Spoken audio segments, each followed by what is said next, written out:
Everyone, আশা করি আপনারা ভালো আছেন। যাই হোক, আপনারা দেখতেই পাচ্ছেন আমরা এখানে চিকেনের মধ্যে মাল মশলা ঢালছি আর কি। তো আমরা দুই বোন অ্যাকচুয়ালি ঈদে বাড়ি আসছি, তো ভাবলাম যে একটু আমরা পিকনিক করি, মিনি পিকনিক। তো কি করব, আম্মু দেখলাম যে চিকেন রান্না করতেছে, আম্মুর কাছ থেকে একটু চিকেন নিয়ে আসলাম। ছোটো ছোটো করে পিস করে আমাদের যে ছোটোবেলার খেলনা হাঁড়ি পাতিল ছিল, তো এগুলো বের করলাম। আমাদের একটা মিনি চুলাও ছিল, মাটির চুলা। তো এটার মধ্যে আমরা এখন রান্না করব। তো আমার ছোট বোন এখন একটা ডিস্কো ডেকচি বসিয়েছে চুলার উপরে, পেঁয়াজ তেল দিয়ে নাড়াচাড়া নাড়াচাড়া করছে। এরপর আলু দিয়ে দিয়েছে, তারপর নাড়াচাড়া করে আলুগুলো একটু তুলে রাখবে। এরপর চালগুলো একটু হালকা রান্না করে নেবে। যাই হোক, এখন চিকেন আলু নাড়াচাড়া নাড়াচাড়া করে ভাজা হচ্ছে।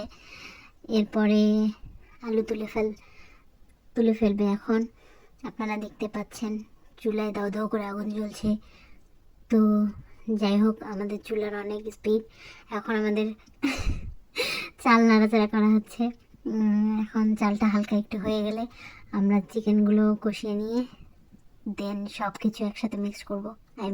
চাল, চিকেন অ্যান্ড আলু টালু যা আছে। চাল হালকা হয়ে গেছে, এখন চাল নামিয়ে নিয়ে মাল মশলা দেওয়া হচ্ছে আবার।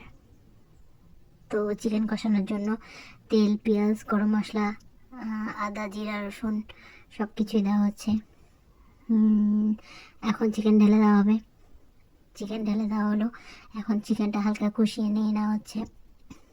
তো যাই হোক, মশলাপাতি এত দেখানোর কিছু নেই, আপনারা জানেন কী কী মশলা ইউজ করতে হয়, হোয়াট এভার। তো আমরা এখন চাল, চিকেন অ্যান্ড আলু সব মিক্স করে দিলাম, হালকা পানি দিয়ে দিলাম। এখন আস্তে আস্তে রেখে দিলাম। ও মাই গড, টইটুম্বুর হয়ে গিয়েছে। যাই হোক, রান্না কমপ্লিট। এখন আমার বোন আমাকে খেতে দিচ্ছে, আমি খেতে বসলাম। ওকে, বাই বাই।